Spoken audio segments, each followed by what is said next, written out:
Hi, I'm Dr. Matthew Norton, the founder of People Plus Purpose, and you have found the Truth Behind Dentistry podcast. And today I am excited to have Dr. Gerry Curatola join me for another very important health conversation. And Dr. Curatola is an internationally renowned biologic dentist and wellness pioneer, the founder and executive director of Rejuvenation Dentistry, leading biologic dental practices in New York City and East Hampton. Dr. Curatola is a pioneer in oral microbiome research and dental toxicity, and the inventor of Revitin toothpaste, the first nutritional and prebiotic toothpaste formulation to support microbial homeostasis in the mouth and restore oral health. His book, right here, The Mouth-Body Connection, explores the bidirectional relationship between oral health and systemic wellness. Welcome back to the podcast, Doctor. Thank you. Thank you, Matthew. It's good to be back. Yes, well, we had rave reviews on the first conversation. Plus, mostly I just loved it. And so I wanted to have you come back selfishly so I could have another conversation with you. And I know that everybody else can kind of live vicariously off of that. So this is good. And I want to encourage everyone to go back and listen for the first time to the first interview that we did, which was back in the beginning of the year, February, March. I think maybe March is when it was released, because we had a real foundational health conversation at that point. And I think you can stay with us on this one. You don't have to stop here and go back, but go back and see kind of the foundation that we laid that's going to make even more sense for what we're talking about today. And this is the Truth Behind Dentistry podcast. So some truth telling is what we're going to do, right? Right, Dr. J. Absolutely. And why don't we start with, where shall we start? Shall we start with oral microbiome, and then we can kind of talk about maybe what products actually support that and what actually is counterproductive? So, let's talk about the relationship between this whole microbial world and how that relates to oral and then systemic health. Yeah, absolutely. It's interesting. There was an exhibit at the American Museum of Natural History on the Human Microbiome Project. And they called it a Copernican revolution in science that's occurred over the past 20 years. Copernicus, of course, as you know, said the Earth wasn't the center of the universe. We revolve around this big fiery sun. And, the Pope put him in jail for life and whatever. Galileo agreed, put him in jail. The reality is it's kind of that way because in dentistry, we were always trying to, sterilize the mouth, kill plaque, Listerine, kill germs on contact. And companies like Colgate putting triclosan copolymer in oral care formula under Colgate Total, leading toothpaste in America for almost 2 decades. They took the lead away from Procter & Gamble's Crest. But what we know now is that killing plaque is the equivalent of killing a coral reef protecting an island. So what you don't want to do is nuke it. You really want to nourish it and bring it back to health. So if you're waking up in the morning and you have this thick, sticky, smelly film on your teeth, like, people say, it feels like sweaters on my teeth in the morning. That is a hypertrophic biofilm, also known as an imbalanced oral microbiome. And that imbalance is what precipitates a lot of formations of pathogens. Now, when I say formations of pathogens, this whole concept of pleomorphism with the microbiome that, we thought, we started with the germ theory, all bugs are bad.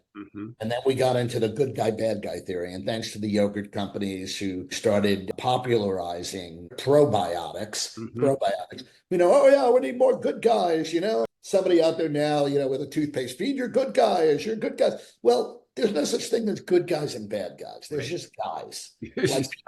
I like that. We are people on the planet. Right. If we have a good terrain, if we have good environmental conditions, if we are economically stable, we behave good. People, they will behave good. And if we are attacked and cornered and, we're starving and you have to steal to feed your children, we go bad. So this whole idea that bacteria and microbes can literally flip a switch exchange genetic information, and go from commensal, basically probiotic bacteria to bad bacteria is really reflective of the terrain. And you know what's interesting is that the naturopathic doctors had it right all along with the microbial flora in and on the body.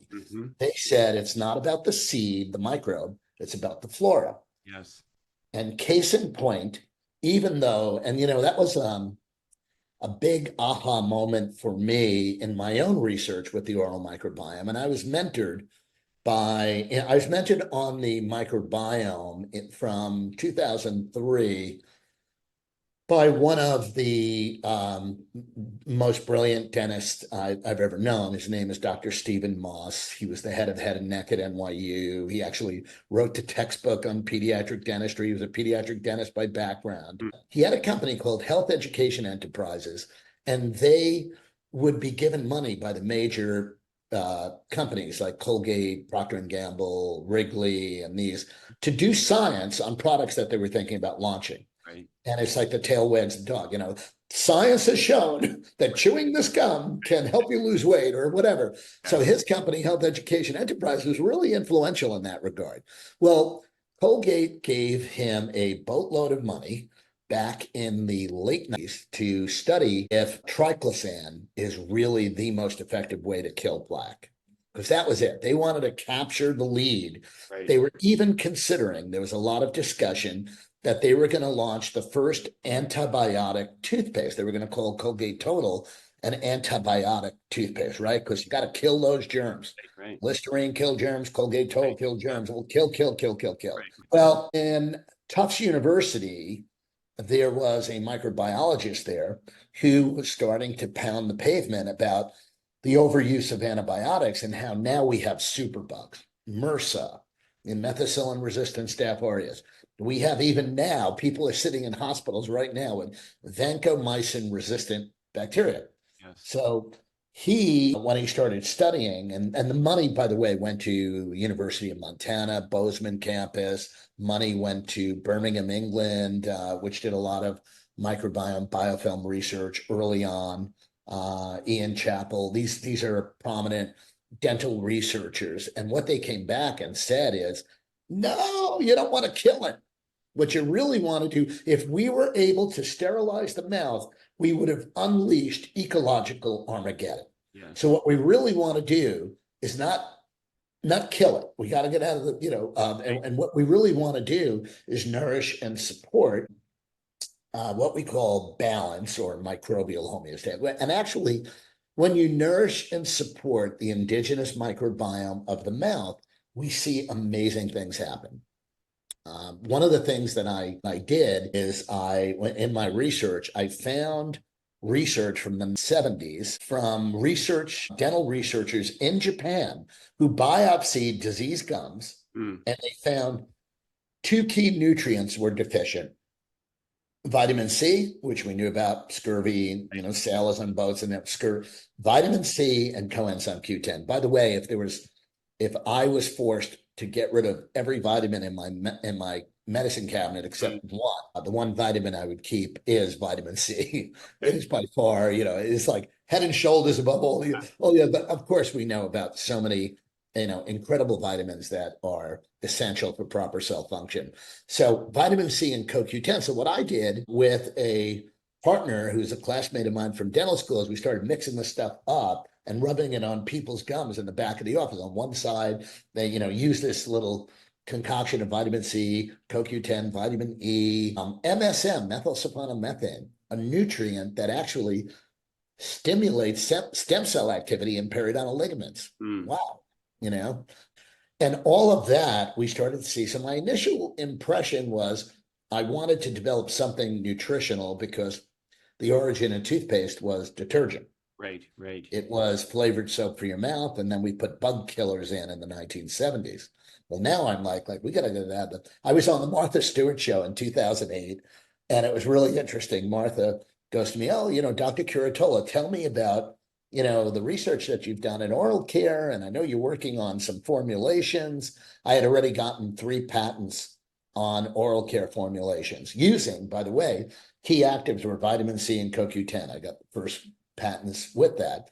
And I said, Martha, toothpaste was invented by soap makers, developed by soap makers 150 years ago. And I said, my mother said if I said a bad word when I was a little boy, she'd stick soap in my mouth, but I was brushing with it, everybody laughed. And then I said, but in the 1970s, we started to get into this real bug killing, we started looking under a microscope at plaque and we see all these bacteria floating around. It's like, yes, kill it. And I said, but what we know now and what the Human Microbiome Project has taught us is that it's time for doctors to get out of the pesticide business. And what I'm promoting, and this just came natural, because I said, we got to get out of the pesticide. And I said, what I'm promoting is organic gardening for the mouth. Right, yeah, that was right up Martha's alley right there. Martha, green thumb Martha, she loved it. Actually, she used Revitin for years. I gave her some of the early formulations that we had done. The surprising thing about all of this, and why I'm really happy to kind of be sharing this, because I think a lot of dentists need to hear this, because what's being taught in dental school right now, and as we know, that's 50 years behind. I have a daughter entering her second year of dental school, and she's been around me a long time. Actually, she made a decision for dental school later. She actually had a BFA in fine arts, in photography and imaging. She had beautiful artistic abilities. And then during COVID, she said, Dad, I feel like my brain is atrophying. I want to go back and I want to go to healthcare. And I said, we want medicine or dentistry? Dentistry would be good. And she said, leave me alone, Dad. I want to do the post-doc, and then I'll let you know. She did a 2-year post-doc, really did great. And then she said she wanted dentistry. So here she is. She's in dental school, and they're preaching about fluoride with research that is at least 50 to 60 years old. Yeah. And what we know is that water fluoridation does nothing to reduce the DMF index, decayed missing filled teeth. We know that it is a toxic halide chemical. Actually, there's a consumer advocacy group called Fluoride Action Network. Anyway, these are scientists, these are PhDs. They are amassing all the research that's emerging around the world that the US still, most of Western Europe was never fluoridated, and their decay rates are equal to ours or lower. We actually have a non-fluoridated state, New Hampshire, that has a lower per capita decay rate than the fluoridated states. So, this is really, when you see junk science continuing to be propagated, but they were teaching it in school. Right. And she raised her hand and said, I heard there are over 60 studies that drinking fluoridated water lowers IQ in children. There's over 20 studies linking water fluoridation to osteoporosis and dysregulating bone metabolism and enamel metabolism. So this whole thing about, fluoride, and dentists get very defensive. We've been brainwashed into this. Yes. Helps me, makes me realize that in dental school right now, they're not pivoting from this, and they know fluoride is dead. Right. It's dead, and they're trying to do let's do nanohydroxyapatite instead of fluoride, and nanohydroxyapatite goes back to the 1970s, NASA particle hydroxyapatite. And they thought, for astronauts in space, it'll push the mineral into the tubules. And it's a size that is smaller than a dental tube. The problem is the particle size, nanoparticles. Lots of studies have shown nanoparticles penetrate the soft tissue cell membranes and can damage mitochondria and go right into the nucleus, damage mitochondria, cause DNA damage. And nanoparticles have been found to be distributed in the lungs and one other place, kidneys or something. But so there are questions about nanoparticles, but that gets back to the microbiome. When the microbiome in the mouth is healthy, believe it or not, your biofilm, which is now called the microbiome, since Josh Lederman was the scientist who got the Nobel Prize, and he coined the term microbiome, which sounds cool. I'm actually changing it because it's too long. I'm just calling it the oral biome. And he what's been shown is that there is something that we never knew called the dental sialo-microbial complex. Teeth, saliva, microbes. And your microbial flora acts, this is the probably one of the most groundbreaking discoveries in my 41 years in dentistry. The microbiome is an intelligent semi-permeable membrane. What does that mean? There's an intelligence to this community of 6 to 10 billion bacteria. Right. They actually transport ionic minerals from saliva to the surface of teeth to remineralize. When it's in balance, Right. when there's a pH shift and you have dysbiosis, it will demineralize your teeth. So your microbiome has the power to remineralize and give life to teeth, Right. Yes. or it can demineralize and cause death. Consequently, not death, but demineralization and dental caries and all Right. this stuff. Right. So this idea of shoving nanoparticles in toothpaste and all that, I mean, it really defeats what is the kind of the root cause of decay, Right. the root cause.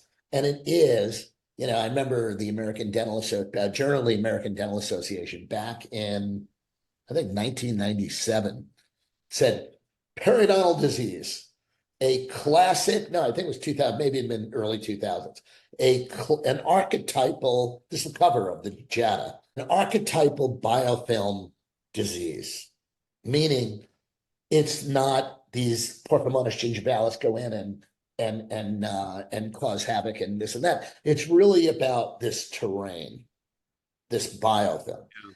So when the oral microbiome is in balance, it will remineralize your teeth. We have the ability, and that's one of the foundational principles of biologic medicine, which, as you know, I spent years in Europe, Switzerland, Germany, and going back to Germany this fall for a biologic medicine conference that occurs every year. It's called Medicine Week in Baden-Baden. And what's really fascinating is that biologic medicine believes that we have a divine life force that gives our body the capacity.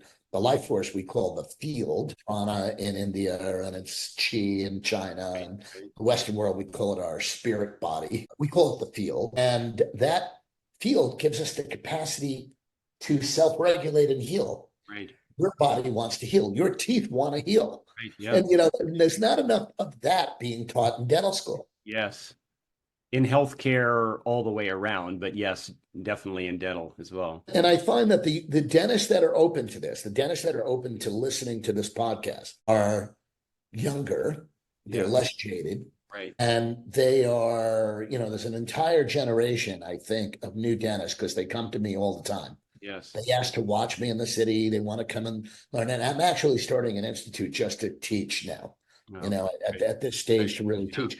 But there's so much misunderstanding. So the oral microbiome, when it's in balance, it helps your teeth heal. It also, by the way, transports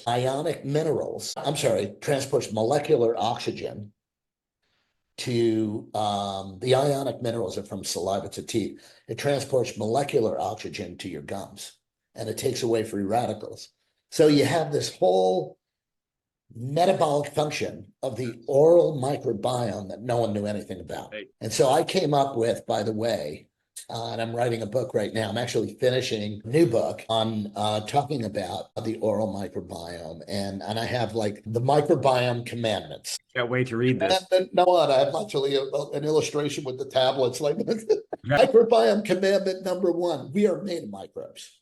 And by the way, there is a bacterial mitochondrial theory of how we came to be. Actually, if you're a creationist, and in the Bible, there's or ancient Torah, there is in Genesis chapter 2, verse 7 or 8, says God took from the dust of the earth and breathed his spirit. We became mind, body, spirit. Right. Well, the word is not dust. I was actually giving a lecture in Austin, Texas. The word is slime. And scientists believe that the world was covered with microbial slime before we were even on the planet. It is that slime those microbes Hmm. that got organized into a cytoplasm and cell and tissues and organs and blah, blah, blah. And it's kind of interesting because when you look at a mitochondria and you look at a bacterium, they're shaped the same, they divide the same, they hold the genetic information. So we may have basically been made from microbes. Yeah. What we do know as a clear fact is that there are 10 times the number of microbes in and on our bodies than our own human cells. So we're made of microbes, basically. Yeah. Genetic information is supposed to be 100 times more. So, and we know that these microbes, the second commandment, the microbes run us. We don't run them. Right. So this idea of killing plaque, this idea, and I hear a lot of dentists, and they all get really upset because they swallowed this junk science from Finland about this high value chemical that is made from a bio waste. It was originally made synthetically from GMO corn cobs called xylitol, sugar alcohol. Yes, yes. And I was like, I was like very interested in like Hmm. seeing that. And the more I went down the rabbit hole on this, Yeah. the more I started to realize, wait a minute, they're saying it prevents cavities because it interrupts strep mutans formation, da da da. Again, manipulating the microbiome. The Right. bacteria run us. We don't run them. Right. They're not going to screw with the microbiome. Right. Strep mutans live in your mouth. They live in your mouth. They're in your mouth right now. Yes. Why are they not causing havoc?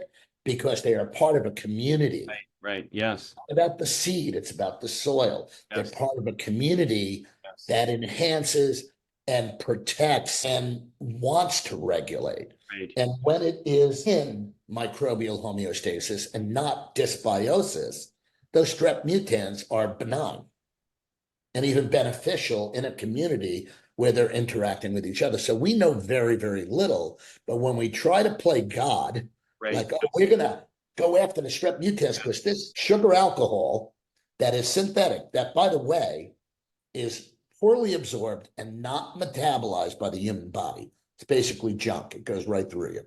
It's a chemical. In the organic chemistry textbooks, they call xylitol a high value chemical. It's made synthetically. And then they say it's in nature, it's in cranberries and this and that. Yes, there's small amounts of naturally occurring xylitol in different things. 80% of the original xylitol is made from GMO corn cobs. So think about that. After they take the GMO corn, they found a way to extract xylan from this bio waste and turn it into a multi-billion-dollar sugar substitute. Sounds like the cousin to the fluoride story, right? Well, I mean, this is the stuff, and dentists go, "Oh, this is good for you. This is good for you," and they don't. Oh, it kills strep mutans. It's really good for you, and they do these studies that show how it disrupts strep mutans, and they immediately extrapolate that that's good for the body. That's good for oral health. Yeah. And it's bullshit. This is so foundational, this conversation, to understand these things, because if one doesn't understand this view, this understanding of how that microbial world works, then the actions that you take to follow that are going to be off target. I mean, while you were doing, so many things are going through my head as you're sharing these things. I'm picturing back, in the chiropractic world that I was in, and then through the 80s and the 90s and the things that I was learning. I remember when I first heard Pasteur and his statement that, that I recant it. It's the germ theory that's not the right perspective. It is the internal terrain, as you were saying. Or then later reading books, I don't know if you know who Dean Black is, but he wrote about contextual healing, and I was reading that back, I don't know when it was, but that really expanded my mind relative to cancer. I mean, he spoke to it's context, it's the terrain, there's a intelligence there, and this whole short-sighted idea, like you say, that we're just going to kill everything, just like in cancer. I mean, it's not different. The concept is still the same. Exactly. We're going to kill off everything rather than heal by bringing back into an appropriate balance. I think that's why I love so much conversations with you, and just hearing these truths that you've come to understand and seeing how they mirror a lot of my journey and understanding things from a different angle, but still coming to a common understanding of truth. Yeah, no, you're absolutely right. It's really important. What I find is that a lot of doctors hide behind what they learned in dental school, and they get very stubborn to be open to, kind of what we call, look behind the curtain, like I always thought, vaccines were great. And, just to kind of like to briefly talk about the fact that my children are vaccinated. And, I was never like an anti-vaxxer or anything, but Right. I was definitely pro-vaccine safety. Right. And I had an opportunity to actually early on, we're talking about dental toxicity and dental mercury, right? Dental amalgam. Hmm. And I remember being in dental school and I'm like, wait a minute. We're mixing this metal compound that's 52% mercury and, 52% mercury. And, in those days, we play with it with our hands Right. and we're sticking it in. And, I remember like there's a dentist, I would sometimes see these amalgams. You can actually see the dentist thumbprint Mm. before they wear gloves. You see the dentist thumbprint in the filling, sticking it into the tooth. But I mean, here are these toxic fillings, Right. 52% mercury. They're off gassing, da da da da. And Right. it's the most neurotoxic element on earth, which is very sensitive to the thyroid and all this stuff, and all of this stuff back then. So, there's so many crazy things that I look back and I questioned back then. Right. And now, just recently, and now it's all coming out. I just actually was on vacation with one of the and with a brilliant medical doctor, in Greece, and I had a frank conversation with her. She's a senior executive at Pfizer, and she's like, don't go near them. Don't go near them. And I was like, what are you talking about? It's like, well, no, there's a lot of side effects. And they were not, what they were telling everybody, Yes. And so not to go down that political, Right. Right. time bomb, or Right. what do you call it? It's a mess. My Right. point about the whole thing is that we need to be good scientists, to be good doctors. Right. We need to look behind the curtain and Yeah. really evaluate everything that's out there. It makes it difficult right now is because we're seeing a censorship Yes. in the medical community and the political community. I mean, all these different areas, it's really kind of a lot of uncharted waters, and you Right. have to dig deeper than you would Yes. normally have to be, Yeah. because unfortunately, what I believe is that a lot of information that doesn't fit the narrative of what Right. they're trying to say is censored. People think like they go online or they listen to the media and that's the truth. Right. And we know now that, that indeed is not. And so we need to be open and we need to question Yeah. and look deeper. Yeah, I think that's so important. I was thinking another thing I was thinking a little bit earlier was just the idea when you mentioned xylitol and various different ways of, taking some piece of something and then kind of saying this is a way to go. I think it's natural that people lock onto an idea and then pursue that. And the problem is when there's vested interests involved, and now there's profit to be made by not thinking, by not changing the approach and keeping people believing things that now, like you say, legitimately, there's plenty of science that says that's not the right way. But I Right. mean, I just have a new client. I just started coaching, and that I just shared your book just in the last couple of days. And I said, you need to read this because she was having a hard time with a hygienist that didn't want to use fluoride. That came up in like our second conversation of just meeting her. And so I'm immediately thinking, okay, so the response, I mean, I Have don't, her call me. we don't know each other very well yet. And I'm trying to help her with her leadership and her team. And so, but I said, I have something that I think you need to read, and there are other ways, I said, to look at this other than you thinking she's being resistant to your fluoride Right. desires for the patient care.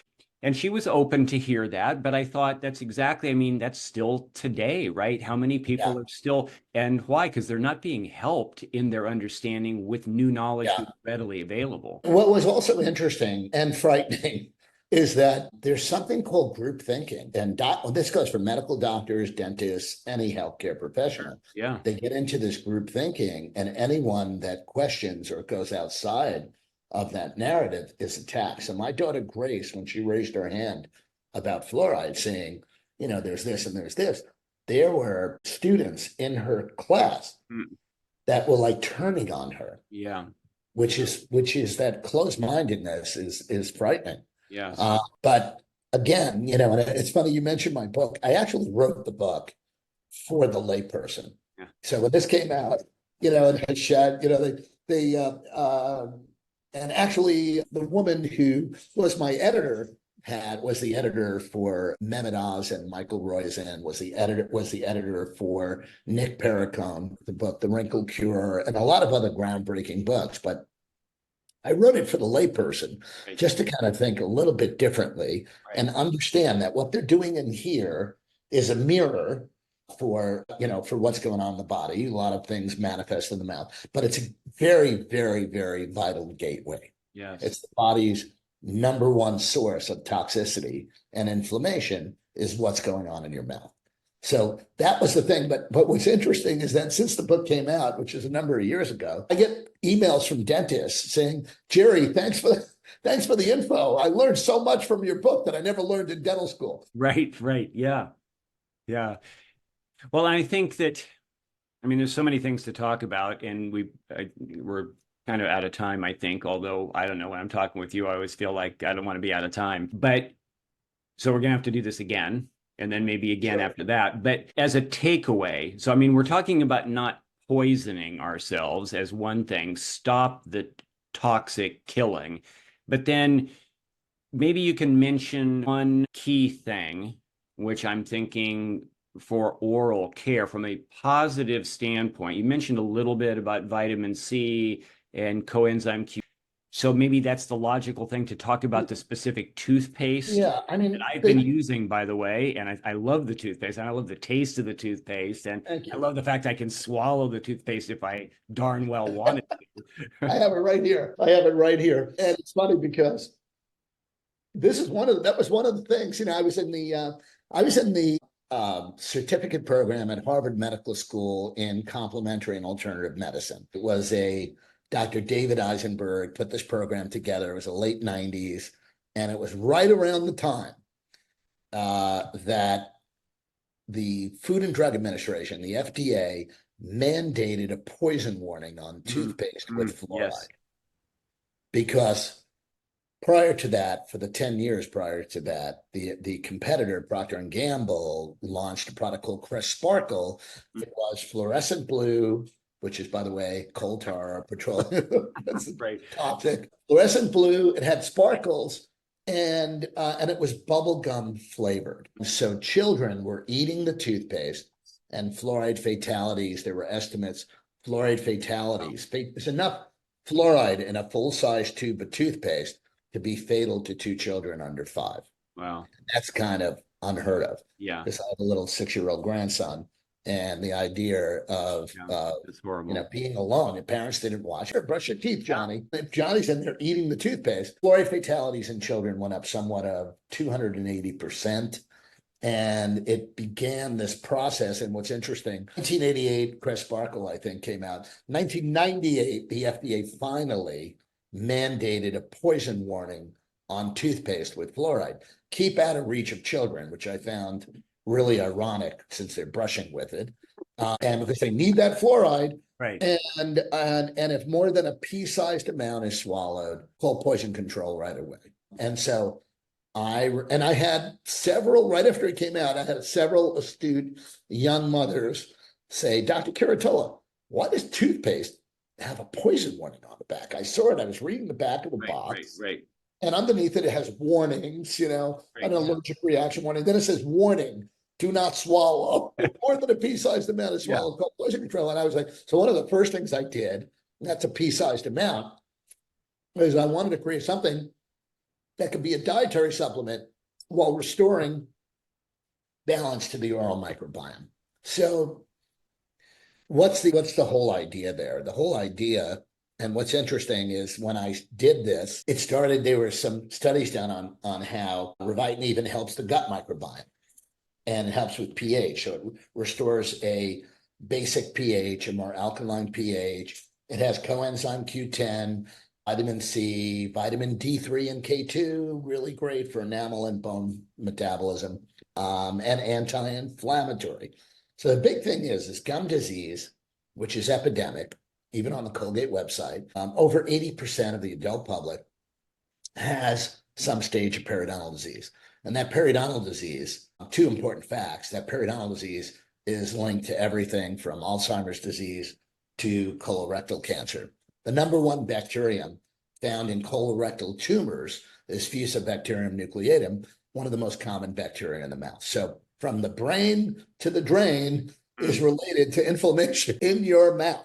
Mm. And so I just found that, like, wait a minute, gum disease, which is epidemic in the country, is linked to 5 types of cancer, and now we have Alzheimer's, pregnancy complications, type 2 diabetes, blah, blah, blah, blah, blah, all of that stuff. But that statistic has not changed since I came out of dental school 41 years ago. So it's frightening to think, what the hell are we doing that we cannot reduce this inflammation? Well, one of the things we found with this, and you could kind of use this as a gum mask and rub it on the gums at night, go to sleep with it on, we see dramatic reduction in puffy red gums. That's what I have to say, because if I said dramatic reduction in gingivitis, cessation of bleeding, and all the other things it does, even though I could show you pictures, I'd have to file an investigative new drug application with the FDA. So you will find none of that on the package. But I always tell people, it's funny, I was on vacation in Greece, and I always have a few tubes of this in the bag. And with this young couple, we're on the honeymoon, and the guy's like, and he goes, what do you do? I'm a dentist. He goes, doc, my gums bleed all the time, and I don't know what to do. I'm trying everybody that I could use a tube of this. I got back last Monday.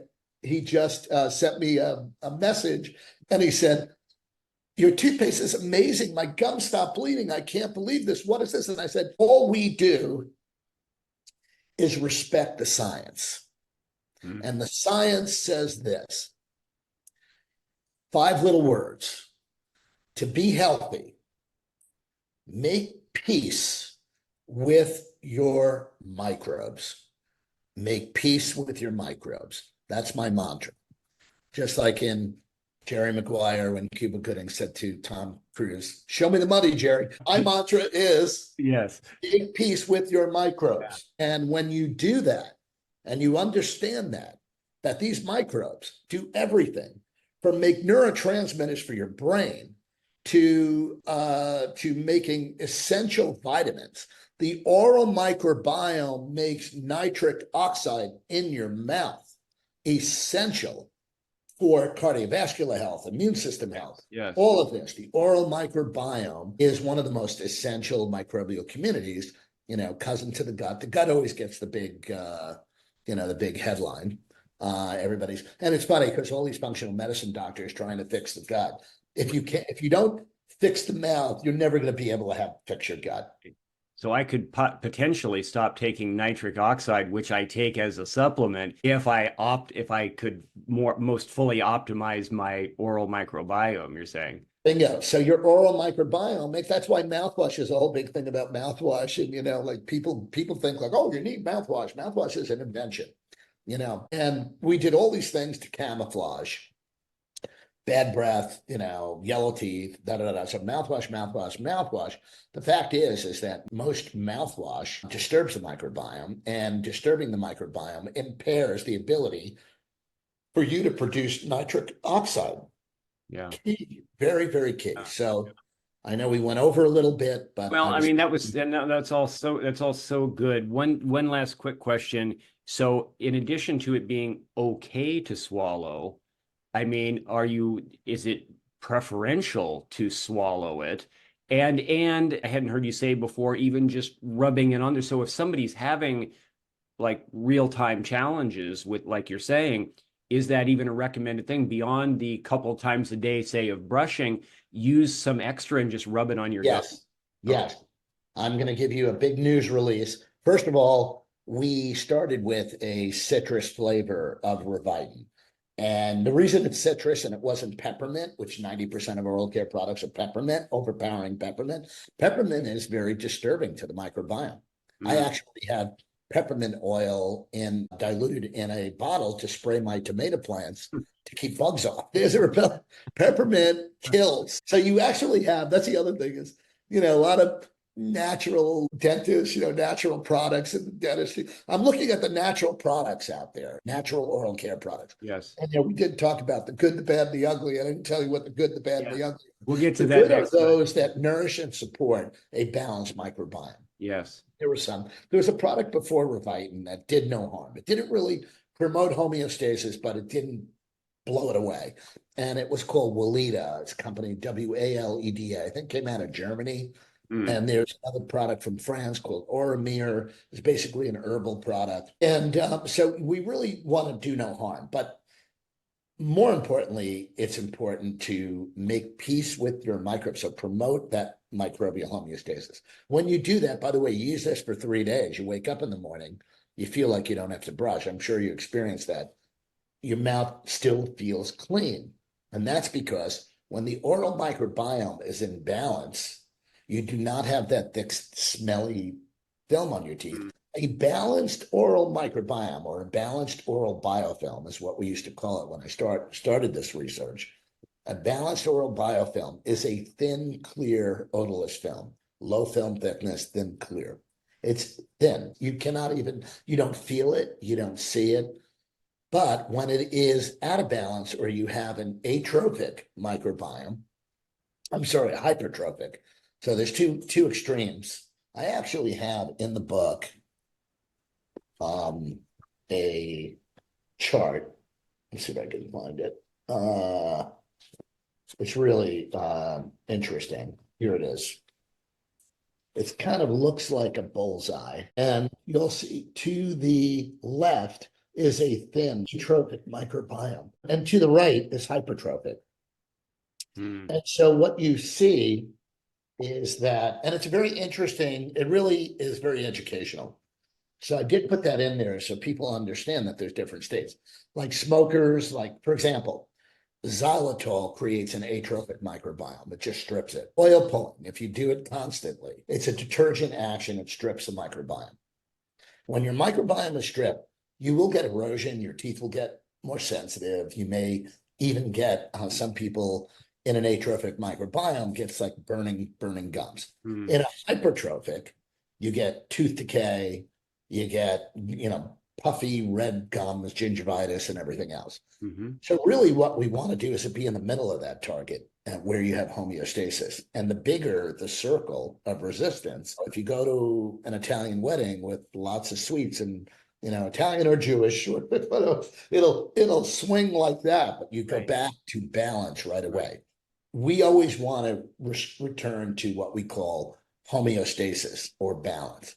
So that's why one of the things about Revitin is we didn't do a mint, but we spent 5 years developing what we called gentle mint with it's all natural, organic, essential oils. We're actually using like a little spearmint and a organic vanilla and create a gentle mint because people conditioned to want mint. Yeah, I like the citrus as an alternative to that, but I'm looking. Yeah, no, it's a very unique flavor. It's very pleasant, So I like it. But the other interesting thing that we've been working on is a chewable toothpaste tablet. That could be a dietary supplement that's swallowed.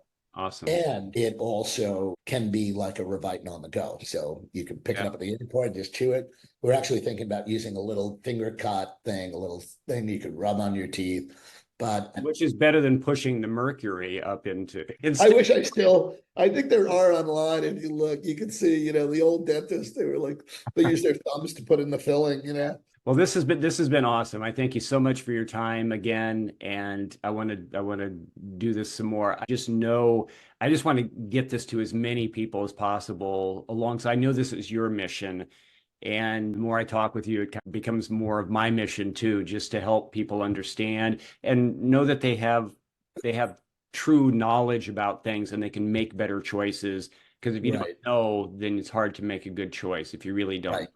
And so I thank you for everything that you're bringing and all that you've dedicated yourself to. I mean, I think your work is very important. And Thank you. And thank you for your time. It was a pleasure, Matthew, and thank you for the kind words. And I love to teach, and I'm more than happy to come on your program and your podcast because it's information that I think offers, hopefully a point of view Yes. that will initiate change in the way dentistry has been in the past to where we're going. Very good. So thank you everybody for staying with us. I'm certain that there wasn't a boring moment, no matter how long we go. I don't think that will ever be the case.